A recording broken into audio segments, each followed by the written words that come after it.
You're listening to Bros Let's Talk.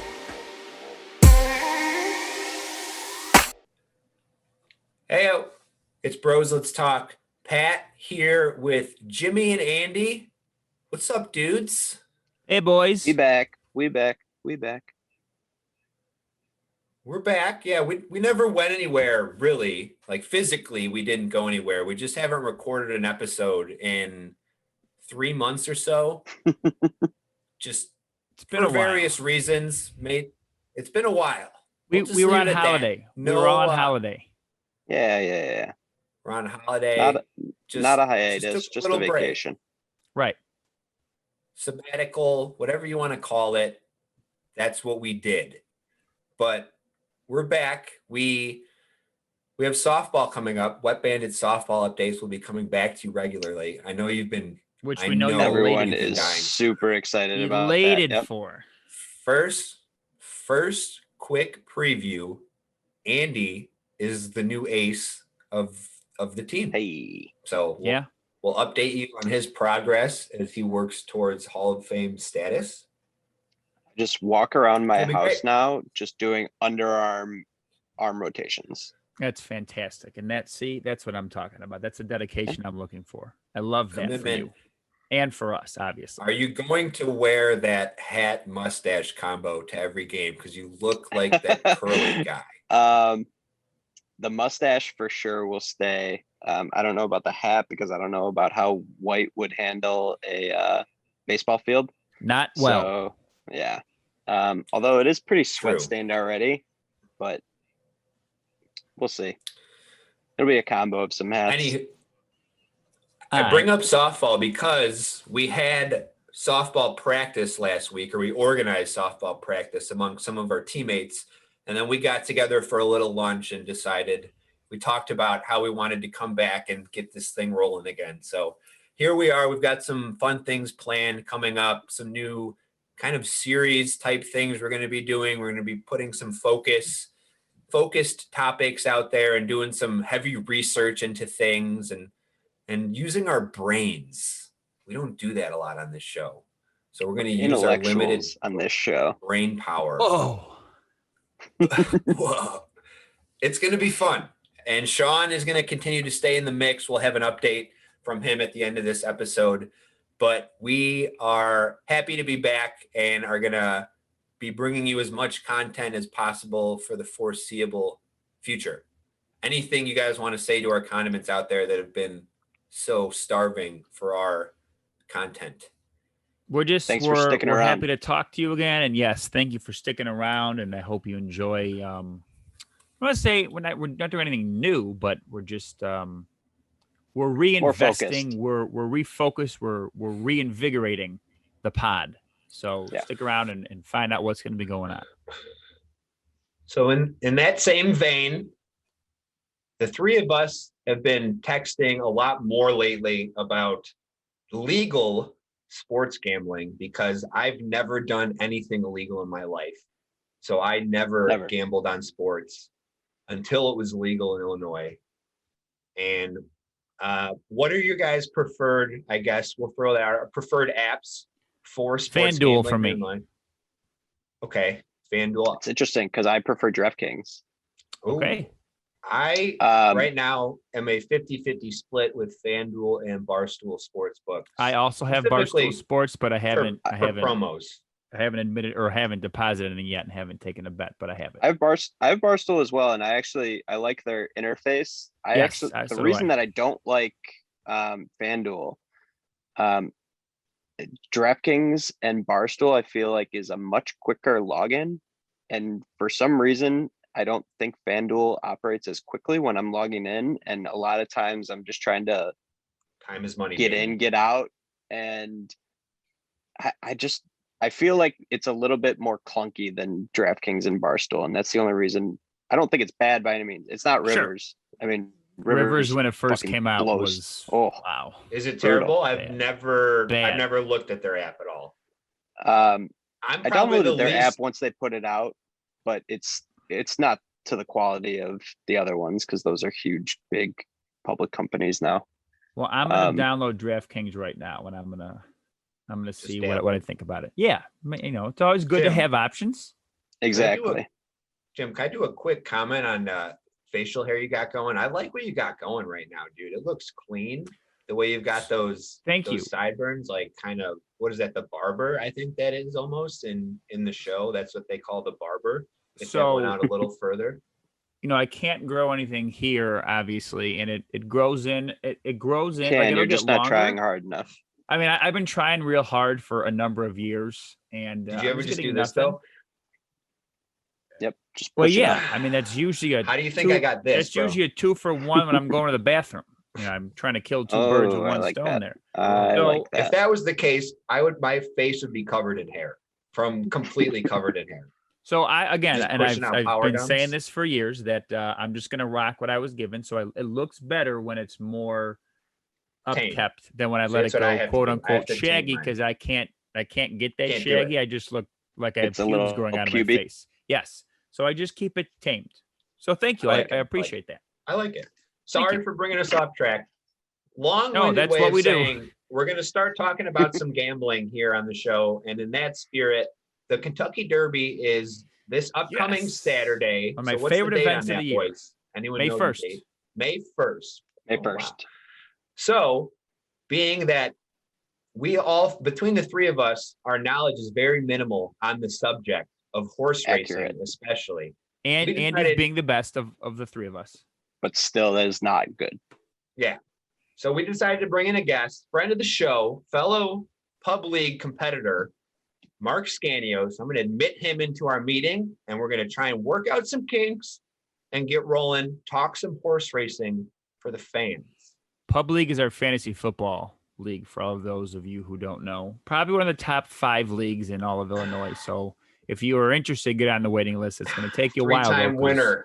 Although Andy, we're pretty committed. Andy bested me this year. A 3-time winner. Yeah. Anders, I still have to get you your trophy.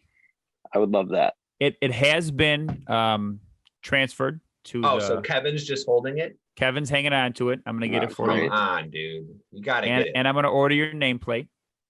Thank you. You're on top of things, Commish. Although I'm trying. Yeah, it's April. You got time. It's not even draft day yet. All right. So as Mark's connecting in here, reminder, talking horse racing, Kentucky Derby coming up this upcoming Saturday. Mark, known horse racing expert for people like us. Horse racing dabbler. He frequents the tracks. It's kind of weird coming off of last year's Derby too, and I'm sure Mark will be able to comment on that. Last year, the original Derby got postponed from the original or the normal early May first weekend of May start time, and then it went into September, right? All right, sounds like we got Mark coming through.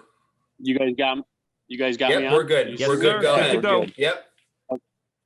All right, cool. So the Derby was in September last year, and actually they ran the Belmont Stakes, the first race, the first leg of the Triple Crown last year. So it was kind of an awkward year, obviously. Very. And I mean, correct me if I'm wrong. There was a bit of an upset last year with the Derby, but people kind of threw that asterisk on it because it was raced in September. A lot of the horses that were going to race in May ended up not in September. Yeah. So it was kind of just a funky race all around. Yeah. Well, of course, Bob Baffert won again. Right. So, hang on. He's had 2 horses drop from this Derby, hasn't he? Already? So Concert Tour. Hang on real quick. I'm trying to get the video. All right. Now you guys got me. Perfect. Awesome. All right. So Concert Tour was actually a friend of mine had so much money on the futures on this horse, and they said a couple weeks ago the horse isn't going to run in the Derby, but then now I'm hearing this week the horse worked out yesterday or the day before and looked pretty good. So I don't know if they're going to wait to the Preakness. I don't know if they're going to maybe try to run the horse in the Derby, but that's what I saw. I saw too about Concert Tour was that they were looking for a June start to get it back into fully racing, but same thing though. It was kind of a question mark about what was going to happen this week and whether or not it was going to race at all. Right. Bob Baffert, how greedy they are. He wants to win everything. So it's just kind of strange that the horse was rock solid. And in his last race, he ran third, and now all of a sudden they're taking the horse off the Derby trial. So, Yeah, it seemed like a move that once he realized that the horse wasn't in the best of form for the Derby, he was like, might as well not even throw it in there. Right. Yeah, it was definitely a head scratching move. And obviously my buddy's really upset because he had like thousands of dollars on the line on this horse. So, So, Mark, how did you get into horse racing? Because you are like the person I go to anytime I need to place a bet with horses. It's you. You go to Florida a couple times a year, right? To where the horse races down there. Yeah, so it's actually Gulfstream. So it's kind of crazy. I've been involved in horse racing since I was probably like 13. My uncle, cousins, we used to go to the OTB. They would take me to the track, and dude, honestly, I think I placed my first bet and I won like $80, and they looked at me, they're like, "You're gonna be hooked for life." And here we are. Here we are, 20 something years later, dude. And it's just, I love the game, and I love the animals, and just the ambiance and everything around it. I've been to, off the top of my head, 10, 15 tracks around the country. Dude, some of the most beautiful places I've ever been to in my entire life. I consider Santa Anita probably the most beautiful place I've ever been to in my entire life. So, and is that in California? Yeah, it's in Arcadia, California, not too far away from like the Los Angeles area. So, got it. Yeah, I actually went there the day after the Cubs won the World Series for the Breeders' Cup. They had it at Santa Anita. Nice. So, and then I actually did Del Mar that same weekend. I was dating a girl at the time. We went from Santa Anita to Del Mar, and Del Mar was beautiful as well. So, yeah, pretty much just through my family. I mean, nobody, a lot of people that are my age that are involved in horse racing, either are owners or trainers or people in the business. I'm like kind of like the oddball, where it's just like my family's just gamblers and likes horses. You know what I mean? So, yep. If you go to an OTB or a racetrack, dude, the average age is like 50 or 60. Like, it's all older people. Yeah. But one of the things I did find kind of fascinating was during COVID that horse racing was the only thing going. It was the only sport going. Gulfstream was still running. And I think it brought in, maybe not a ton of fans, but definitely more people were watching just because they needed something. They needed a sense of normalcy. Something to latch on to. Right. Yep. Exactly. So, and I think with like the sports books opening up and stuff like that, and like the Oakbrook OTB, if people are going to go bet sports, like if their game's at halftime, they might put a few dollars on a horse race and they might gain interest on it. And, so, I mean, definitely, the game is I think, unfortunately, is on kind of a down hill, especially with Churchill Downs. They're going to be closing Arlington. I'm sure you guys heard that. This will be the last year of Arlington. If you guys have never been there, I'm sure you guys have, but if any of your followers have never been there, dude, they have to go. So yeah, agreed. Well, we're thinking about trying to plan like maybe a small get together, at least with us, and then maybe some of our followers out there. Because I've been there a few times. I actually went to a work outing there 2 years ago where I was like the whole nine. We dressed up and wore big hats and stuff, and it was awesome. I had so much fun, and I was super bummed when I heard that they were getting rid of it, because it's just a fun place to go out with your buddies and just like have a day. Right. I kind of like it. I kind of liken it to going to a daytime baseball game where a lot of people are going and just enjoying the nice weather, having some drinks. You get to bet a little bit of money when you're at the track. And it's nice with horse racing too, is if somebody's not necessarily into gambling, they can only spend a couple dollars and still have something at stake, where a lot of like if you go to a casino, there's minimum bets and things like that, where horse racing, I think the minimum for most places is like a $2 bet, and anybody can afford that. So, Mark, similarly to you, Pat and my first experience was with our Uncle Steve at Arlington. So we have a lot of pictures of us being real little. I don't remember winning $80 my first time, trying, but he used to take us there all the time when we were young. So we definitely have good memories there. I haven't been there in years, but want to get out there, a few times before they close, because one thing too is on Fridays they do the 3:00 post, and it's kind of like the business thing. And I think they do 3:00 post, $3 draft beers, and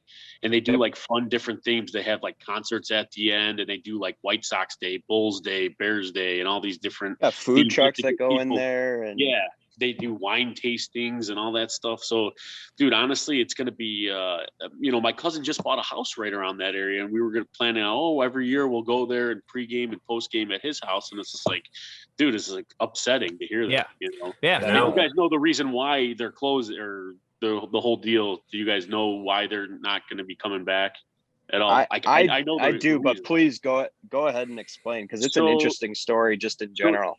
So Churchill Downs CDI, they actually own part of Rivers Casino. They're the owners or whatever. I don't know exactly how, the whole details, but Arlington and Rivers Casino are pretty close to one another. So they thought that, they're basically competing against themselves. So Arlington, no sense in opening up a sports book or whatever, or making advancements at Arlington when Rivers Casino is 20 minutes down the street. So, that's why they're so weird.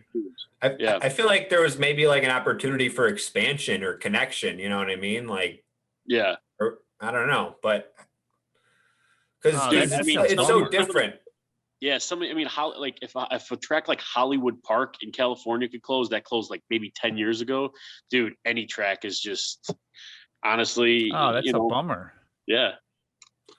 So back to the Derby then, for the novices like us out there, just go through a little bit like the favorites right now and maybe some smart bets that you could put in, or just explain some of the bets that most people might place on the Derby for people who maybe don't dabble. Yeah. So, obviously, you got your win, place, show bet. Your win is if obviously the horses win. Place is if the horse comes in first or second, show first, second, or third. A couple of the horses, like Essential Quality is the favorite right now. Everybody loves this horse. Brad Cox is the trainer. This horse just ran at Keeneland a couple of weeks ago, won the Bluegrass, but it was a if you watch the replay of this race, this horse did not win easily. It was like horse won at the wire, had another horse that was like boom, boom, boom. Like I said, the horse is the favorite, probably the horse to bet. I'm not betting this horse, but if Brad Cox is one of the better trainers now. He's a younger guy, and he'll be like a Bob Baffert in the next few years. And of course, there's always a speculation: is this guy's young, and how's he winning all these races? How's he getting all these good horses? So there's obviously a black cloud over him. But so you got Essential Quality, who's probably like 2 or 3 to 1 right now. The horse I really like, and it's the second favorite, won the Santa Anita Derby 3 weeks ago, is a horse called Rock Your World. Horse is about 6 to 1 right now. I locked in a future bet, $100 future bet at 6 to 1, like last week. So the second I heard Concert Tour wasn't running, I'm like, because I thought Concert Tour would probably be the second favorite. I got in at Rock Your World, so I locked that in at 6 to 1. So hopefully if that horse wins, it returns $700. So that would be a nice little score.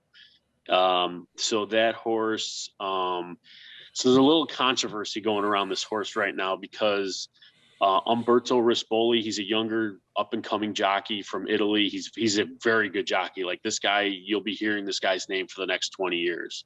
He actually just got off the horse. The trainer is going to put Joel Rosario on the horse, Rosario's going to be a future Hall of Famer, one of the best jockeys out there, top 5 in the country. But it's like, I didn't really love the move because it just kind of brings like a bad stigma around the horse, in my opinion. You take the younger, up and coming hot jockey off of him. He's rode the horse the last 2 times to victory. And now you bring Joel on, even though Joel is a more experienced, he's run at Churchill before. Umberto has never run. Has he ever won at Churchill? Joel? Yeah. Joel's, yeah. And even, I don't know if he's ever won the Derby, but definitely all the undercard races. Gotcha. He might even have won the Oaks before. So, Okay. The trainers and the owners are going to do what they think is best for their horse. They're not, out there trying to make friends or, Right. you hurt someone's feelings, dude, that happens, it's part of the game. So, but Rock Your World, I'm going to talk about this horse till I'm blue in the face. I really like this horse. I heard a couple days ago, I get a lot of info from Twitter, believe it or not. I have so many friends all over the place. We're all horse racing people. I heard yesterday that Rock Your World ran a beautiful workout. Haven't really been in tune to all the workouts because I had some work stuff going on, but this horse supposedly looks solid. So definitely maybe circle that one. A couple of other ones is Known Agenda. He won the Florida Derby. He's about 8-1. This horse you can't overlook. Todd Pletcher and Irad Ortiz. Irad Ortiz is flat out the best jockey in the country. So if you want to play the best jockey in the country, you play this horse because he'll find a way to win.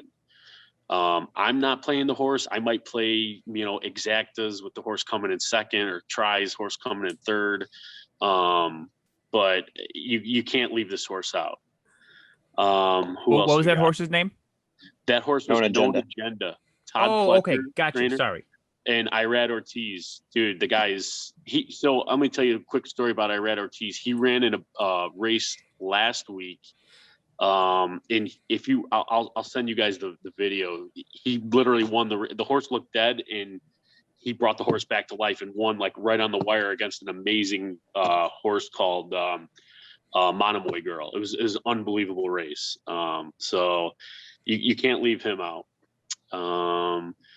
Going down further the line, we got a horse called Hot Rod Charlie. Horse won the Louisiana Like Derby. that name. Yeah, love that name. Like that name a lot. Doug O'Neill's the trainer. I'm still not sure who's going to ride this horse. I'm sure it's been announced. I just haven't saw it yet. Horse is about 10-1 right now. So that's another one you got to consider. And then one more kind of favorite-y horse, another 10-1 is a horse called Highly Motivated.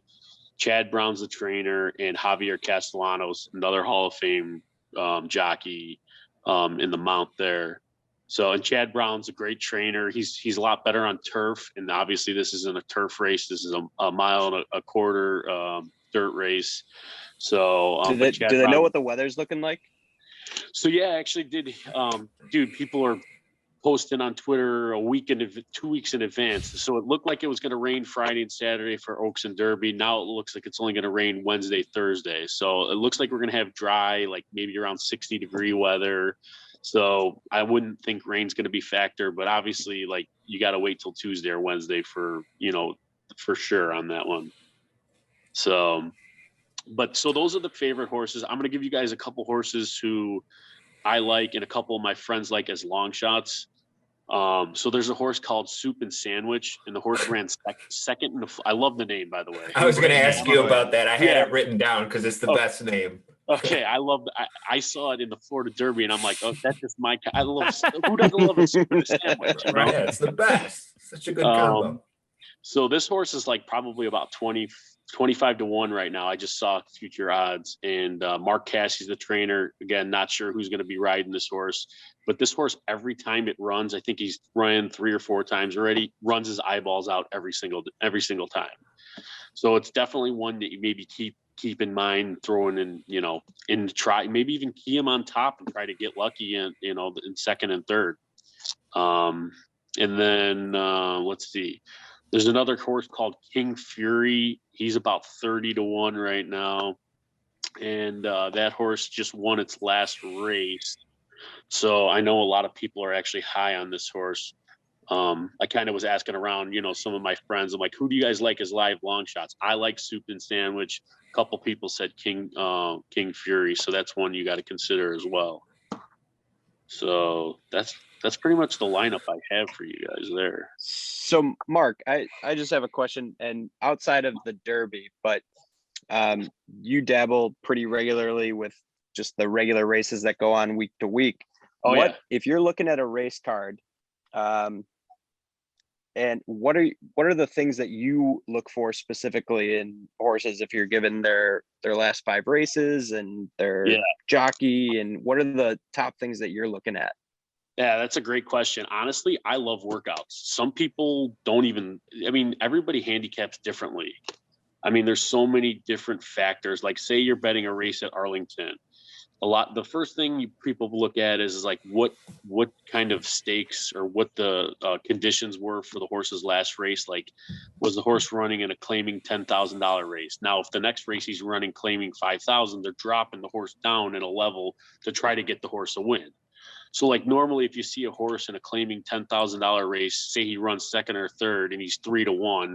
Well, if they drop him down to a $5,000 level, he's probably going to be even money or 4-5 or 3-5 because he's better than all these other $5,000 horses.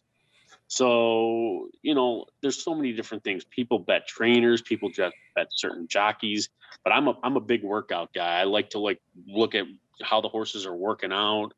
Dude, sometimes you could even go on looks. You could just be like, man, that horse just looks ready.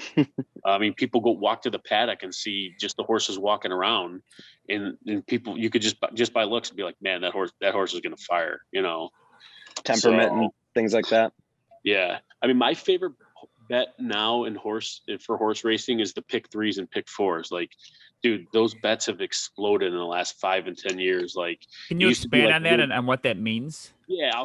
So basically you have to pick the winner in all 4 races, and most of them are like 50-cent minimum bets. So it'll be like the race 1 through race 4. So like, let's say you like 3 horses in the first race, you could bet all 3, but the more horses you bet, the bigger your ticket's going to be. Okay. So like, let's say you want to go like 3 horses in the first race, 3 horses in the second race, 2 horses and 5 horses. You could do whatever combination, but obviously the more horses you have, the bigger your ticket is. But like, dude, those bets, I've cashed tickets, especially over quarantine. I was putting $32 tickets together, $28 tickets together, and some of them, you lose a lot too, but some of them I was cashing for $1,000 or $2,400 or $2,500. It doesn't happen all the time. Sure, right. But enough to make it worth it. Sometimes I put bigger tickets together. I put $72 tickets together. I'll see if a friend wants to get involved, and we'll put a $108 ticket together, a couple $100 ticket together, and I'll put in 100. He'll put in 100, and you're trying to catch big prices. If you get one horse that comes in at 15-1, and you chalk out the other 3 races, you could still make 1,000 or 500 or whatever it is. But if you lose one of those races, you're done. It's like a parlay in sports. Okay. So got it. Yeah. High risk, high reward. Those are the hot bets. It's actually low risk, high reward. Low risk. I guess you're right, because you basically depending on everything hitting. So that's why you have the longer odds, but it's right. Minimal investment from you. Well, true. And plus sometimes you're only you're investing 30, 40, $50 to try to win thousands, So in my opinion, that's low risk, high reward. If you're betting sports, it's 50-50, and you're paying a little juice. Now, obviously parlays, is the same thing, but I don't know. I think it's just, people like betting tries, and dude, they're just hard to hit, especially in a 20 horse field, Yep. So it seems like horse racing, more than anything, it's like unpredictable in the sense that, like you said, like you can just see a horse and their temperament is just, you can just tell that they're going to run a good race, and it could just be different on a day-to-day basis. Well, it's like, dude, we're talking about an animal. It's like me and you. Like some days we wake up and we feel like shit or like crap, and we're just not feeling it. It's you could have the Michael Jordan of horses, and if he's got the flu, well, Michael had the flu, he still won. Yeah. But if the horse isn't feeling good, horse can't express that to you. Exactly. Right, exactly. They can't tell us. They're like, oh yeah, I can't run today. Right. All right. So, well, we appreciate you coming on with us, Mark. What's your Twitter handle so our listeners out there can follow you for some horse racing tips? Okay. Yeah. My Twitter handle's at Scanman614. Dude, follow me. I interact with a lot of people from TVG, believe it or not. Like over quarantine, I've met so many people all over the country. Some guys I'm friends with from New Jersey, these guys, Barshoe Life and Swift Hitter. You have to follow those guys. It's just nonstop. They banter back and forth. They talk about horse racing, gambling. Give those guys a follow, and nice. They got a lot of big things coming up too. So yeah, definitely good stuff. Before we let you go, what's your best bet for Saturday? or the Oaks. Oaks. There's a horse called Pass the Champagne that I heard that I haven't really dove into it too much yet, but Pass the Champagne is a horse that a lot of people told me they like. So I'm going to definitely have to look at the past performances here in the next few days. And you could also do a quick one, Oaks Derby double. So like if you like Pass the Champagne and Essential Quality, you can do a daily double. Both of those horses have to win, but those pay big money too. You know, if you get the price, and then even if the chalk wins in the Derby, you could get, $40 for your $2 bet, and if you do it a couple times, you're talking a couple $100. So cool. Awesome. All right. Well, hopefully we all make some money this weekend. Yeah, that's the plan. World. I love that horse. You guys will be hearing from me if that horse wins. Trust me. Well, I'm going to put some money on him, so you'll be hearing from us too. So yeah. yeah, let's do it. All right. Awesome. See you later, Mark. Thanks a lot for Mark. joining us. Yep. Yeah. Have a good one. Man, he is right. more knowledgeable about horse racing than I am about most of the subjects I'm super knowledgeable about. That was. I was going to say, like, breathing for him. Yeah, his knowledge is just kind of up there with like what I feel like is just general sports knowledge that I have. Like he just all that rolls off the tongue. Yeah, that was a good interview. I like that. I'm just gonna now we have a chance to make some money. What he said. Yeah, I was taking the names of the horses, and I'm gonna just. I was hoping he was gonna mention Soup and Sandwich because I was like, I have to bet on this horse. But if Mark doesn't mention it, then it's probably a stupid bet. I also liked Hidden Stash, but he didn't mention that one, so it's probably a low energy horse anyway. Yeah, that was really interesting. I enjoyed that a lot. So that's part of what you can expect on BLT 2.0.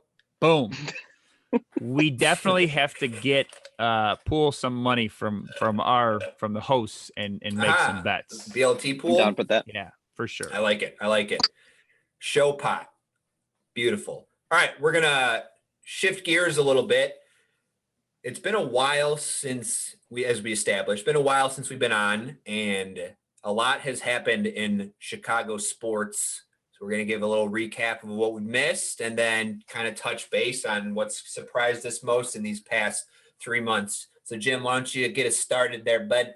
So finally we have baseball being played at the normal time. It's been a great start to the season. In my opinion, we've seen 2 no-hitters already. One of them coming from the Sox. So my Cubs are I would say that they're at record wise. So when you hear this, they'll either be 12-10 or we'll just say they'll be right around Sunday. 500. Yeah. So they'll be right around 500, give or take a few games. And as of recording, they're 10-10. Yes. And while I expect them to be an 83 to 87 win team. So they're on my expectations, but they haven't looked good doing it, which when you're a 500 team, I don't know how good or not you can really look, but their offense, aside from the last couple days, has been crap. The stars seems like they have caught a little bit of a spark. They have, yes. Chris Bryant's been really good. He's been solid all year. Willie had a rough start to the season, but has been consistent. Baez and Rizzo are finally picking it up. But they don't inspire confidence in me. They have a pitching staff who no one throws hard. You got rid of a guy in Yu Darvish who has like 11 some pitches he can throw, and he was throwing in the mid to upper 90s.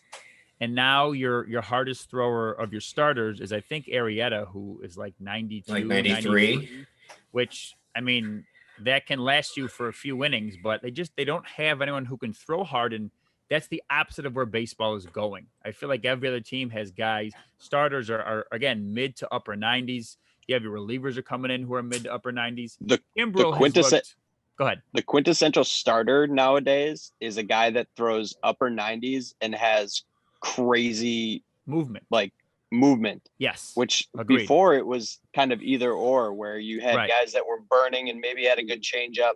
Right. But didn't really have your sliders or curveballs. I was going to say, Dylan Cease is like is the prototype starter if he could just control his stuff. But like that kind of stuff is where starting pitching is at right now. Exactly. Which is what Just they high had in 90s Yu fastballs. Darvish, who could. I mean, that guy had so much movement on literally every single pitch he threw, and essentially you gave him away for nothing because you didn't want to pay him. But that's neither here nor there. We're not talking about that. So, Cubs are right around where I thought they'd be. They haven't looked great doing it, aside from the last week or so.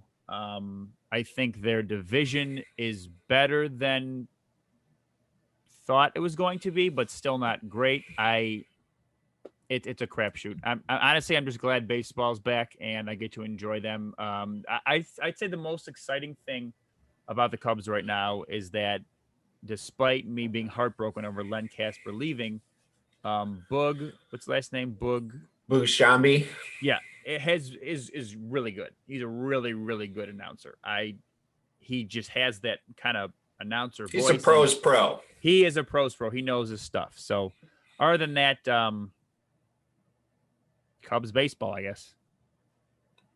The golden era from 2015 to 2020 is over.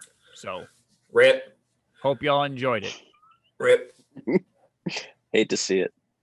All right. Well, I'll do the Sox recap now since we're talking about baseball. They are also now slightly over 500, but have been sitting right around 500 all year. I think those was the first time they won 2 games in a row all year with the last 2 wins against Texas. No way. I'm pretty sure. I have to go back and double check. I think I saw that too, Pat. But that's why they're a 500 team, because they haven't been able to get anything going. And it's been actually they've won 3 in a row now with the I forgot they had the game postponed.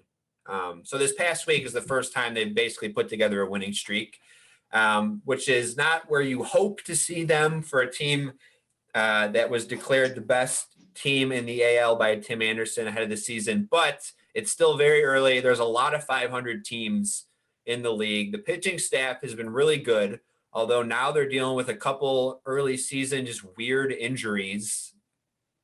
Lance Lynn has been dealing with like a little bicep strain, and now Lucas Giolito got pushed back because he cut the top of his finger on a glass water bottle that he thought was a twist off.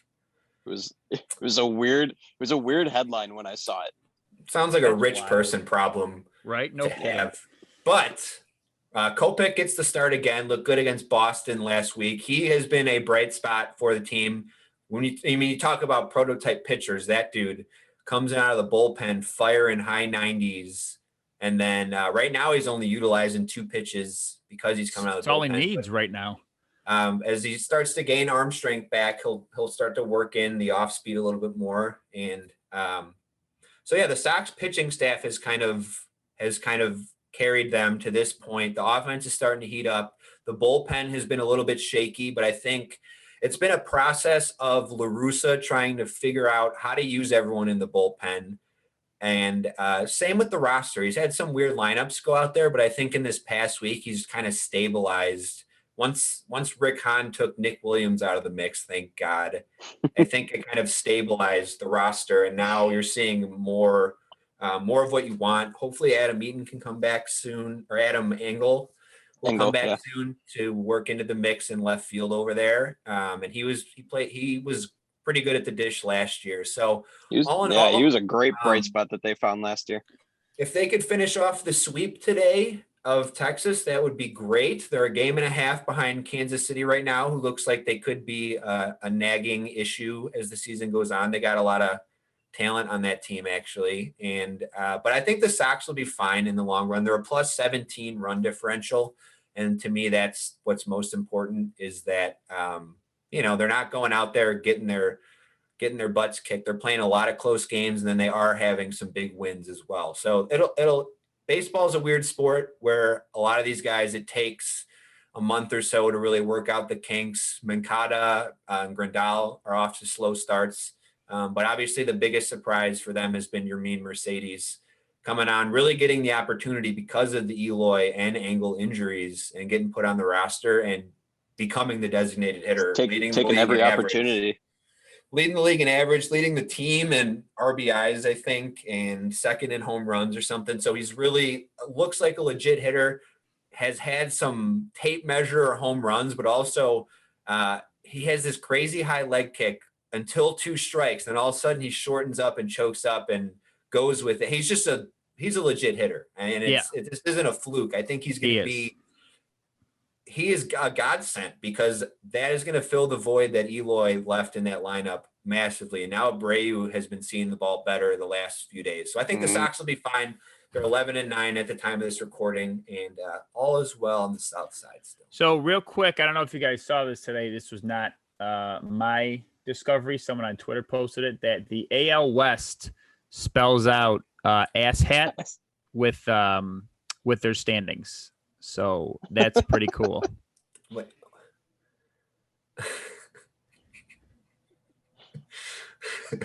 That's awesome. So that may change today, but it took us however many games, 20-some games. Well, they had another one. Hats in the West. They had last week. They had it spelled out sloth. I didn't see that. Seattle, Los Angeles, Oakland, Texas, and Houston. Yeah. All right. Sloth. I love seeing Houston struggle. It makes me so happy. How about Oakland's won 13 games in a row? They started out 1-6. Holy cow. Good for them. 13 in a row. Good for them. All right, Andy, what's been going on with the Blackhawks? Nothing good. Nothing good by any means. They've got, I believe, 8 games left as of right now. They're sitting 3 points behind Dallas for a shot at the playoffs, 5 points behind Nashville. Nashville's played 1 more game. Dallas has played 1 less. The problem, though, is who they play in their final 8 games. They only have 2 against Dallas, which is going to be key, but they're the last 2 games of the year, so it might even be over before that. But they play 1 against Tampa, 2 against Florida, and 3 against Carolina, who are the 3 best teams in the conference. 3 teams in the. So it's not looking great. The Hawks kind of surprised everyone with the start that they got at the beginning of the year. Kane was looking like he was an MVP consideration. And really the entire team is kind of just slowed down from the hot start that they had. I did like some of the trades that Bowman made at the deadline. They're just kind of minor ones that are more for the future, I think. Not really. They weren't rent-a players for this year because I think everyone was kind of accepting that they were just a middle-of-the-tier team. So it's not looking great for the playoffs. But the one bright spot, the big question mark all year, I mean, even before we started our little break, was the Jonathan Toews story. And as of last week, there was a report that he is planning on being here with the team starting next year. So there's still no details, no hard details about what is going on. It's all hearsay and rumors about what he's been dealing with over the last year, but it was a positive report to hear somebody with a blue check mark say that he was planning on coming back next year. Yeah, that is really good. Regardless of how this year ends, it'd be nice for them to eke into the playoffs, and they're not winning shit, but it would be still nice to see them eke in. But at the same time, I'd like a shot at the lottery because that's how they got Kirby Doc. I think they were slotted to be the 11th pick and they moved up to 3. So you never know with those lotteries. So I'd be all for them missing and then having a shot at the lottery. But as of right now, they've slowed down entirely and it's looking to just kind of limp into the end of the season. Jim, why don't you recap the Bulls and then we'll move on. All right. So we talked about this again at the end of the last NBA season before the regular season started again this year. They had the shortest, 70 days, like the shortest break in pro sports history between seasons. We knew that this team had talent. And now that Billy Donovan, the Bulls were fortunate, left Oklahoma City, and we scooped up just how much of a professional he is in terms of coaching, and B, just how bad Jim Boylan, the front office, really, really was. I mean, we all knew it. We all mocked them. We joked about it. But now when you have professionals in the front office and the coaching staff, you know how bad it was for the last couple of years. So I'm excited to be caring about the Bulls again. I was wrong when I said that Zach LaVine should be a number 2 on a team. Dude is a star. And he continues to work. He continues to perform. And I hope, is going to be a star on this team for a long time. With the addition of Vooch, I was initially disappointed to see Wendell Carter Jr. go, because I thought he was going to turn into something more than he ever did. And I still hope he does in Orlando, but not. I would rather have Vooch and him be a star there than him be middle of the road here and not have Vooch. Because I think once they get, through this season and training camp and practice, I think the Bulls are going to be a lot better next year. And I just want to warn Bulls fans now, because you're going to see articles about it.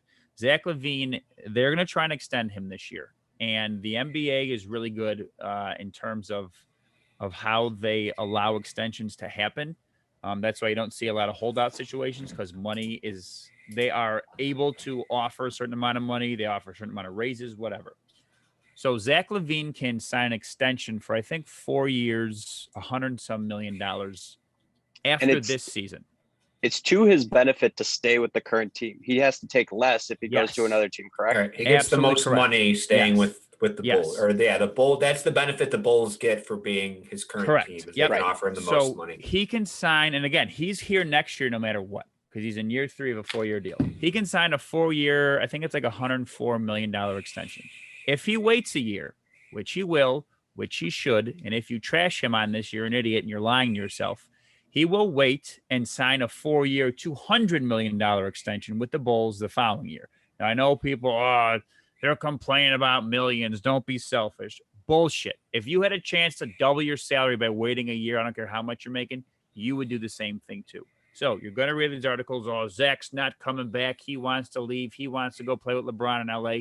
No, he's being financially smart, and he's going to wait a year. Now, there are ways, if he qualifies for an all-NBA team this year, then they're able to renegotiate from, it won't be 200, like 4 years, $200 million, but it's like 4 years, 180, something along those. Yes, it bumps it up a lot. So there are ways for him to be extended this offseason, but if that doesn't happen, it will probably be the season after, which is the right move for him to do. I don't think he's going to get that incentive though this year. There's been too much good guard play. Steph Curry's been on fire lately. Westbrook, Beal. There's too many good guys out there. But agreed. To your point, it's to his advantage to wait it out, and he's improved his stock more than anyone. I mean, on the Bulls at least, but more than most in the NBA. Julius Randle is kind of the other guy that comes to mind as far as he's kind of like surging to stardom this year. Yep. But it's been a rough go for the Bulls since the trade. Yes, it has. And I think in the long run, it will benefit the Bulls, but it's been tough as a fan to see them make this trade that you think is going to have this massive impact. And then the team is playing its worst basketball of the year. Right and now, Zach's been out the last couple of games for health protocol reasons. Yeah. But they were right in the mix with contention there before the trade, and now they're in 12th place, I think, and they're kind of fading. So yeah, and it's disappointing. It's frustrating for sure. But especially you just feel like I would like them to get the playoff experience this year, even if they lose in the play-in round or whatever. Just to have that experience of playoff basketball. I don't think Zach's ever played in the playoffs before. I am with you. It's a different level. I'm excited to care about the Bulls screwing up again, because the Bulls are on their way back. I have admittedly watched maybe a handful of games since the Vooch trade, and I can't seem to put my finger on what is hurting them really. Because all signs point to them being a better team with him there, and he's gotten his. Oh yeah, I think that's the problem is they don't know how to play around him yet. That's agreed. He's gonna go. He is so good that he's a guy you have to just let go out there and get his. Because he does the work down low, though, too. It's not like he's just a ball hog. He gets 12 rebounds a game. Right. I mean, he's down there. He's doing things Lauri Markkanen never has done. Exactly. He's doing things Wendell Carter Jr. wasn't doing consistently. Agreed. He's not good defensively. So I think you are weaker there with the losing Carter, because he was a good defender. He just, for some reason, wasn't a rebounder. And I think it's because Carter's he's 6'10", and he's kind of skinny, so he's not really a center frame. I think everyone's still just trying to figure out how to play around Vooch. Agreed. And go ahead.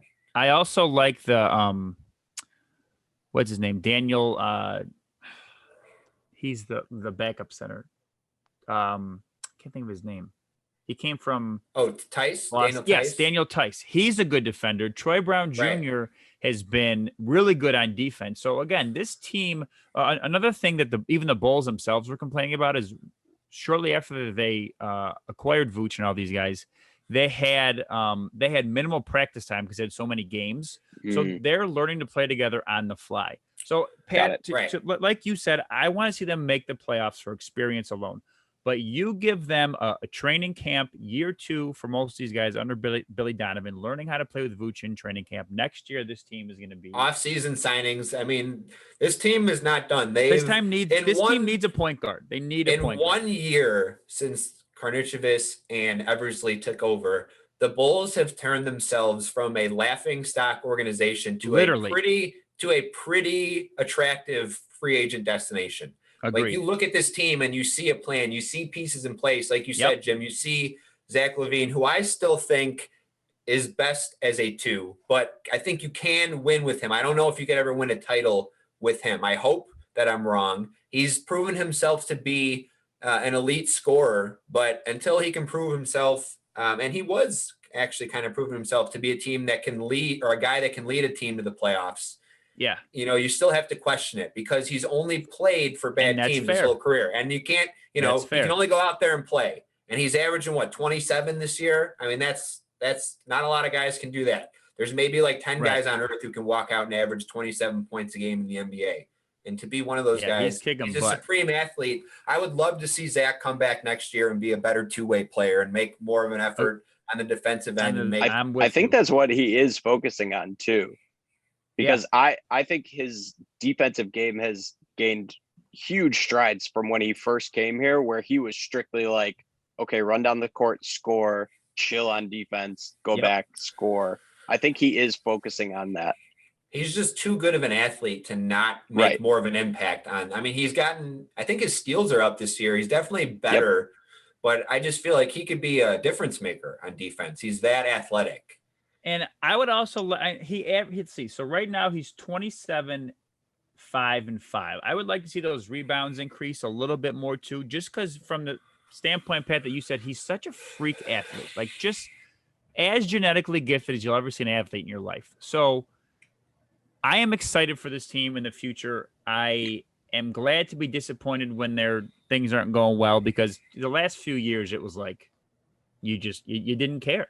You just didn't care. And that sucks, because when the Bulls are good, it's good for the city. Definitely. Hopefully we can get fans back in there soon. There was some optimism that maybe by the end of the season, the UC could start hosting some fans. So that would be great. Movie theaters have began hosting people again, and Jimmy and I made our return to the theater. Might have seen the Bandit there. Couldn't tell if it was him. My sources tell me it was. Okay. Him or her. The Bandit could be yeah, a we're woman. not sure. We don't know. Dude, bro. Anywho, we went and saw Kong versus Godzilla in IMAX at Oak Brook, and it's also available on HBO Max. And so all three of us have seen it. We decided, perfect time, returning to the podcast. Let's talk about an awesome monster or kaiju movie, whatever you want to call it. Yep. All right. So Kong fights Godzilla. There is insane amounts of destruction. Spoilers. Sorry. Yeah, here we go. And it's been out for a while now. So if you haven't seen it yet, well, it's funny. So the first fight go watch it and stop listening, but then come back. first fight scene takes place on a like a Navy ship Carrier, yeah. Aircraft carrier. carrier, yeah. And when that was happening, I was like, oh, cool. They're going to minimize the collateral damage. They're just going to have them fight in the ocean and not kill hundreds of thousands of people in Japan or wherever they were, right? They're in Tokyo, I think. Yes. Well, the final, whatever. There's a lot of fighting. Let's see, 10-second recap. A lot of awesome fighting, a lot of dialogue I didn't care about. Cool movie, fun. Yeah, I think that sums it up perfectly. The best thing that I saw was it knew exactly what it was, which was a monster movie that was supposed to be in the realm of ridiculousness. Yep. And it nailed that. Yes. The dialogue was shit. The background story was relatively shit. Yep. But everything having to do with Kong and Godzilla and the fights and then Mega Godzilla at the end was awesome. I mean, I thought the best fight was the one on the aircraft carrier where they were going in and out of the water. I thought that was just awesome. And then I think the final fight against Mega Godzilla when it was in downtown Hong Kong with all the skyscrapers and everything, and it was at night, so you had all the lit up buildings. I thought that was cool. Really, really cool. And that was, Pat, going back to your pure destruction of everything going on around and everything like that. The casualties had to be very high. Insane. Right? They just like hundreds of thousands. They just like dap up and bounce out. Everyone's like, right. Woo! 500,000 Meanwhile, Hong Kong is in ruins. Right. So I had it rated a 7.875, which fell in the good category. And for comparison, I had Kong Skull Island at a 7.950. So they're both they're both good movies today. Highly entertaining.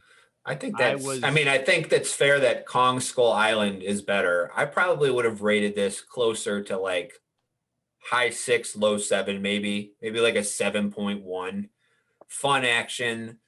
I'll do a 6.8 actually. Okay. I don't want to give it a 7. It was just fun. I would probably go around there too. I'll go 7.1. I'll stick to my original. That's like a C-. I think that's fair. I'm going to say I go American grading system when mine's like a C+. That's true. Like a C+. C+. I would say that's fair. Not the greatest movie in the world. I honestly, if I didn't see it in IMAX, I probably would have it mid to high 6s. I'm the sure sound experience put it over the top for me a lot. I enjoyed it. Yes, the sound experience enjoyed it at awesome. IMAX. We're not going to talk about it today, but Andy, have you watched Mortal Kombat yet? Not yet. It's probably tonight because I really don't want to watch the Oscars. Gotcha. Okay. Cool. Yeah, I don't know any movie or person that's nominated for the Neither Oscars. do I. So. Right.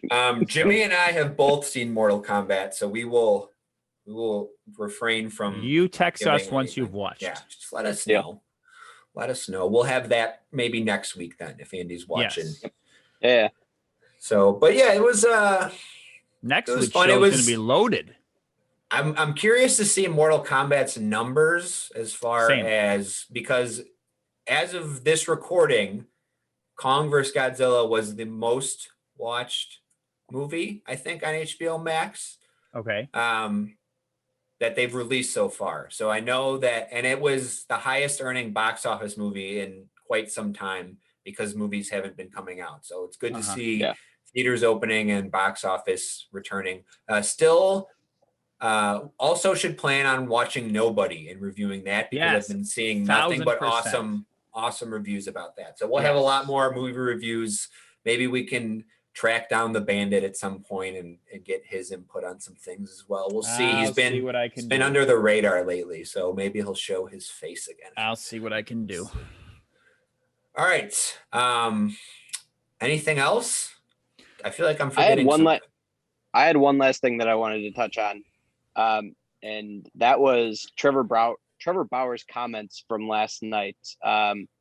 If you haven't been watching the baseball season so far, the Dodgers Padres series, I think they've been awesome like 5 or 6 times already this year.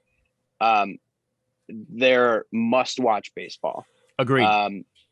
So last night, Trevor Bauer was pitching, and Fernando Tatis Jr. hit, I believe, 2 home runs off Correct. of Bauer. On the first one, he mocked Trevor Bauer rounding third base by covering his eye, because in spring training, Trevor Bauer, kind of jokingly and in Trevor Bauer fashion, pitched with one eye closed to the Padres. So he covered his eye as he was rounding third. Bauer said he didn't see it. But then on the second home run, as he crossed home plate, he did the Conor McGregor strut, which Trevor Bauer has been known to do time to time. So a reporter asked him, kind of, what did you think about Tatis basically going out there and Showing they didn't you use up. the word taunting, but yeah, essentially. And so, Pat, do you have audio, or do you want me to just kind of recap it? I think I've got it. 1 second. And I have not heard this yet, so I want to say something about that, because I think it's important. He did it in the first. I didn't see it because I was paying attention to doing my job, and then he did it again when he homered off me again later in the game. Their dugout was doing it, and I like it. I think that pitchers who have that done to them and react by throwing at people or getting upset and hitting people or whatever, I think it's pretty soft. To give up a homer, the guy should celebrate it. It's hard to hit in the big leagues, so I'm all for it, and I think it's important that the game moves in that direction and we stop throwing at people because they celebrated having some success on the field. So that doesn't surprise me that Trevor Bauer said that, but I was surprised to hear that reaction. But then when you know it's him, you're not as surprised. Yeah, and so he's 100% right, by the way. He's been a big proponent of kind of leaving your emotions out on the field. He's definitely been known to do that, but at the same time, to hear an intelligent and well put argument for going away from those unwritten rules, I thought was pretty shocking to hear come from him. But I'm the same way. I'm 100% for this, and I believe that this is the way that baseball should be. It makes baseball fun. These are young kids that are coming up, like the Tim Andersons who do the bat flips and things like that. Tatis, who's been known to do that as well. But to have a pitcher then come back and he's definitely number one in showing emotion and kind of the taunting and showboating for pitchers. But to have, he just admitted that there's a mutual respect. Like later on in the clip, he talks about if I get him, I can kind of talk a little bit and show it up. But then the great thing about baseball is he's coming up in 2 innings. So he has a chance to get him right back instead of getting beamed with a baseball or talking shit before you do anything. Why not go out there and actually try and prove something and try and outduel the other person instead of being butthurt about, getting a home run hit off of you or anything like that. So I thought it was an awesome thing to have come from one of the league's stars.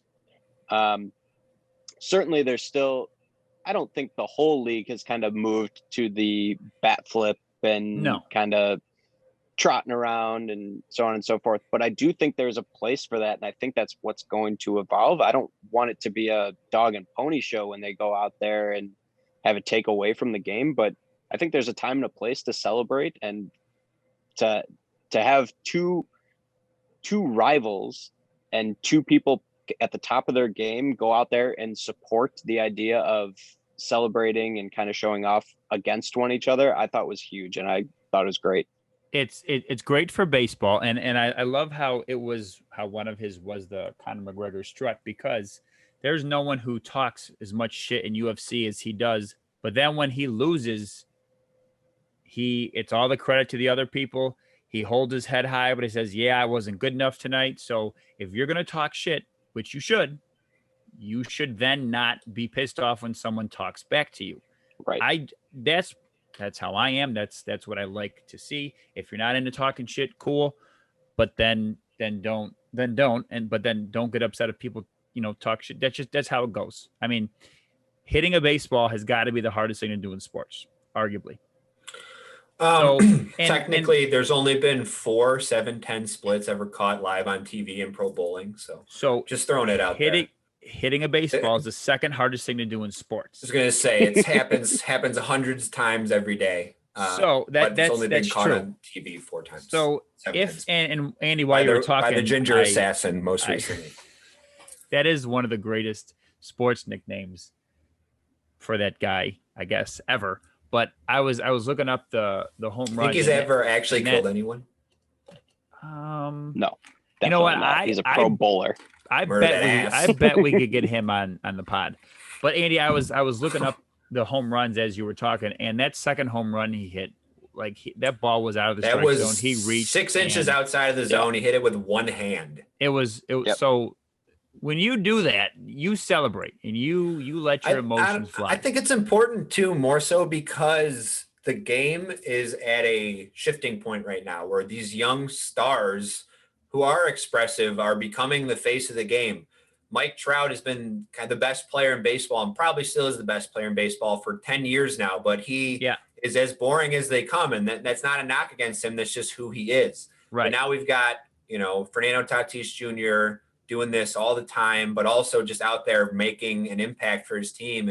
And we got Ronald Acuna Jr., who is probably the best player right now this season. Every team has a marketable star that you can talk about. Maybe not a superstar, but every team has at least a star that you can market. The league should be supporting this, and that's why I love that the White Sox have gotten behind this so much. With the whole change the game. You have to. Slogan and everything, so it's great. Real quick, I want to touch on before we close. Did you guys see that this past week on Tuesday, 4/20, Jaleel White wore the Steve Urkel costume for the first time since the show ended. In 20 years or something. In 20 years to promote his new weed brand, Purple Urkel. That is amazing. And he took a picture with Snoop Dogg. It was amazing. I did see that. He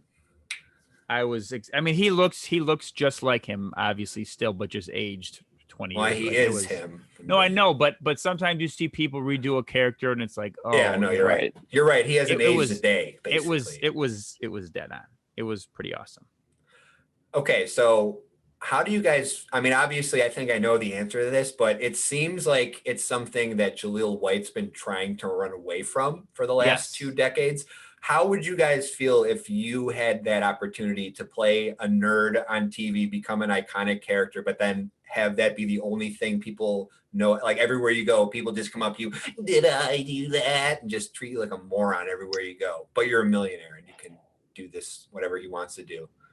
Would it be worth it? See, I think since he, I don't want to say failed after Family Matters, like a lot of actors try to leave typecasted characters in their past because they're still trying to make a career out of acting. Right. Steve Urkel did not do that, or Jaleel White, sorry. He did not do that. So at this point, you have to just lean into it. Absolutely. Although why not? He did voice Sonic the Hedgehog. I was just going to say, he doesn't get it. He does not get enough play for being the best. Well, best voice Sonic. What's his name? Ben Schwartz was pretty good. Ben Schwartz is good with the last one, so that might be up there. But now that I'm thinking about it too, Jaleel White had to have written the Stefan Urkel storyline for Family Matters. Yeah, right?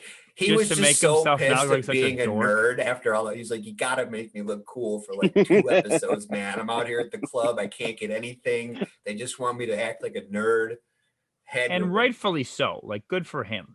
Good for him. All right, Jim, you got anything else before we end this? Just a quick grinds my gears. So yesterday I'm in Target and I'm with the kids and we're getting birthday presents and cards for a party we have to be at in about 30 minutes. And if you're looking at me, I'm in a hurry. I'm like, all right, you find this card, you find that card. We're rifling through. And all of a sudden I hear this very nice woman who's like, "Hi, I'm from AT&T." And I just turn and look at her. I'm like, "I'm sorry. I do not have, like, I don't have time for this." And she just keeps going. She's asking me questions. And I'm like, I'm not even making eye contact. I'm talking to the kids. It's like clear as day. I'm not interested in what I've told you. I said, I have Verizon. I think they're the best. I'm not changing. Well, who do you have for internet and cable? I have Comcast. I'm not. And just was she like at a booth or was just wandering around Target? So just like a vendor table or something. She was in the electronics section at a booth right across from the cards, and like I could not make it any more clear than if I turned around and said, "Shut the fuck up." I'm trying to be nice. I'm being extremely clear. Like I cannot talk to you right now. And she just keeps. So finally she asked me for my address to see if, because we have fiber optics. And I'm like, I give her my address. No, actually, so I gave her mine, and then I'm like, "I'm sorry, I gotta get a gift. I'll be back." And Alex real loud goes, "Dad, we're not going back." And I was like, "No, son, we're not." Right in front of her face. Yeah, she just. Oh, it's amazing. It was great. It was perfect. I'm surprised Alex wasn't on board for fiber optic internet. Well, dude, his room has got Lloyd, fan of the show, hooked us up with that G5 cable in our 5G. room. Come on, Jim. You just really made yourself sound like an old man. No. Not it's 5G. Not. Oh, I made myself sound like an old man then. What is G5 cable? It's like the size of the cable. So I have forget what it's called. Not industrial, like business strength. I mean, so I have this one cable, and his computer, like just from the internet, just flies. So I have like state of the art internet in here. So state of the art. Oh yeah, state of the art internet. So no, Alex doesn't need fiber optics. He's already got the best internet in the house. I'm sorry, not G5. Good. It's Cat 5. That was my mistake. That's why you were confused, because it's Cat 5, not G5. It's just a big bowl of confusion. Anyways, just have like a general sense of surroundings. Anyways, just like awareness. Yes. Just be aware. Just do your job. Right. Fuck you for trying to do your job. Right. Yes. I know, because I get that, but I feel bad for those people too, because that's literally there's probably someone on their ass like, go talk to that person. Right. 100%. Real quick, last thing really before we close. Have you guys seen that TikTok that's been trending of that guy who does those retail situation simulations where it's just like him looking at the camera and it's like, "Oh my gosh, I'm going to tell all my friends not to shop here anymore." It's like, go ahead and tell them. Last thing I want is 5 more of yous running out in here. Yeah. Go ahead, I'll tell them myself. That I've never felt something so much on like a personal level than that. That is working retail. Everything is spot on. All right. My favorite line from that, he's like, "I'm midway through my 2-week notice." Yeah, right. You think I own this place? I'm a seasonal employee halfway through a 2-week notice. Perfect. All right. It was really well. We're going to wrap it up there. Appreciate everyone tuning back in for a big return. Follow us on social media, Facebook, Twitter, Instagram at Bros Let's Talk. You can find our podcast at anchor.fm/Bros Let's Talk. Our website is brosletstalk.com. For Jimmy and Andy, this is Pat. Later, dudes. Bye, friends.